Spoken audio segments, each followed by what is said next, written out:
Welcome back to BSRTV for round 2 of the BSRTC, the British Sim Racers Touring Car Championship. There's one C missing from that acronym, I think. This is Silverstone Historic, and I am joined by Adam Bath and Jake Cameron. Evening, Adam. Yeah, good evening, Chris. And Jake has wandered into the studio this evening, so good to have you with us, Jake. Yeah, cheers, Chris. Good to be back after last night's decent racing. Great first round that we've just seen here, but we might have a little bit of unwanted news in the form of more iRacing technical problems, and it seems like I, for one, cannot get into any kind of session. I don't know about you guys. No, I can't at the moment. So, seems to be iRacing technical difficulties. we had delays in the GT Sprint Cup, on which Jake commentated yesterday, but that was delayed from Tuesday when we should have had 2 rounds, and we only had 1 because the service went down. Seems like iRacing might have taken a spectator mode offline at the moment, which kind of makes it very difficult for us to actually bring you any kind of race coverage. So this second broadcast might be rather short. But what we'll do is we will run down the list of results from race 1 in the meantime, which was taken by Ash Sutton in pretty convincing style, Adam. Yeah, he managed to hold off Chepelevsky for the whole race. A pretty straightforward victory for him. And those top 3, I believe, were in grid order as well, almost. Savidovic started 4th, finished 3rd, but the top 2 didn't change positions off the line. So Sutton, Chepelevsky, Savidovic taking the podium. Blake Townend starting very strongly in 4th place. Rushworth 5th, Cat 6th, Hoog 7th. Lopez could only manage 8th after a little bit of contact with Sebastian Job. We'd lost Job out of the top 10. And Linus Brustrom driving with 1 arm in 9th place. Simon Field in 10th. So great start to the season for Simon Field, Adam, and he wasn't that particularly successful last season, but maybe we'll see that change. Yeah, he didn't have that good of a last season. His best finish was a 4th in season 3, so I hope you'll be hoping to better that result this season. Well, a spectator service is still offline on iRacing, and I'm still unable to get into any of these sessions. And I believe the race is due to start at 10 past the hour. So we're a little bit ahead of that at the moment, so there's a chance that we might get in. Oh, we'll see what happens. You never know with iRacing these days. Seems to be, though, Jake, they seem to be having a number of problems particularly after patches.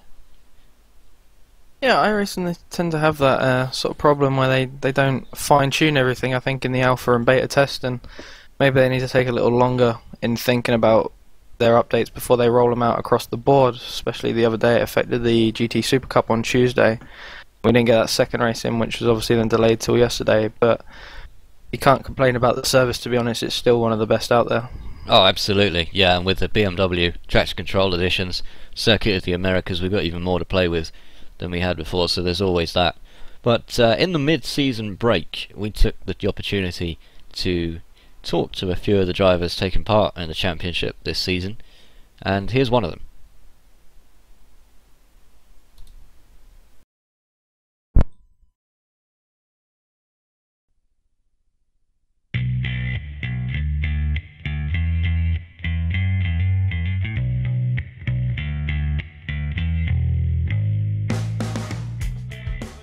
I'm Laura Bond, I'm 35-ish from Newcastle. I run in the Kias on a Thursday, British Touring Car Championship, and on a Wednesday for fun I do the Porsche. I joined Christmas 2011.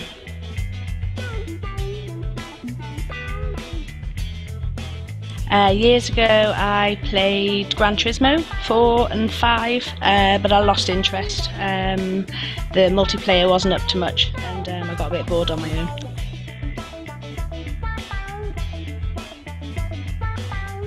I think the penalty system is really good. It's never going to be like real life, but it does actually have consequences for poor driving, poor safety, so I like that. I really like the community, the Mumble gang. We have good fun, we have good chat, racing against each other. So I think the Mumble and community side of things is a good thing. And my favourite car is the Kia.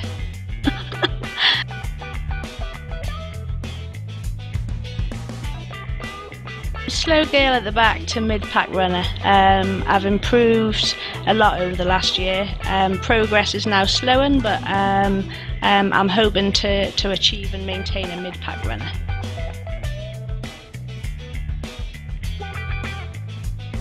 My best placing is a second place finish at Okayama in season 3. Adam Terry, my now teammate, just pipped me to it. And my worst was definitely pole at Laguna Seca, losing it in the corkscrew and messed up a whole load of people's races and championships maybe.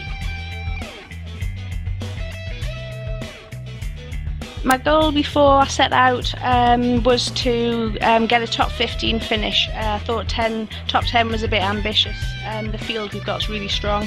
So I think I'm 14th at the moment, so I'm hoping I can go better than that, or at least maintain that.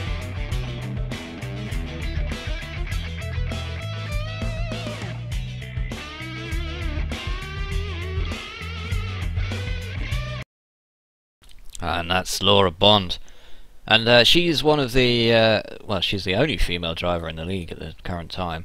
Makes her, you know, something of a unique item, but she is, make no mistake, she is very quick. We saw her come 19th or 20th in the last race there, I think, Adam. 19th in the end, so she definitely means business, and she's had her second place in there before as well. Yeah, she had a good race in race 1. She was in amongst the main contenders in the midfield.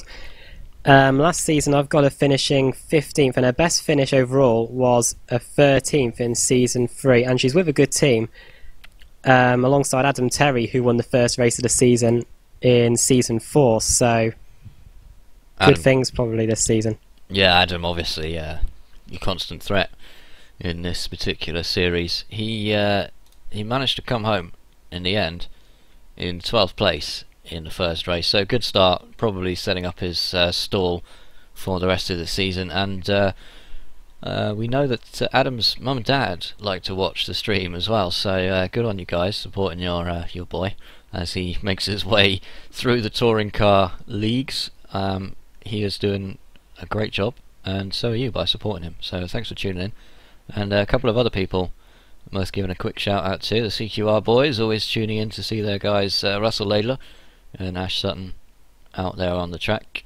Sutton taking that first race and Laidler coming home in the end. Oh, I don't know. Ha! I've lost his name on the results. Where did Laidler finish? 31st. Thanks, Adam. So he was in 20th at one stage and dropped down the order a little bit. Apparently these guys are now on the grid, so we're not going to be able to bring you pictures of that start of the race, which is a shame. Where's the spectator sessions gone? That's a huge blow.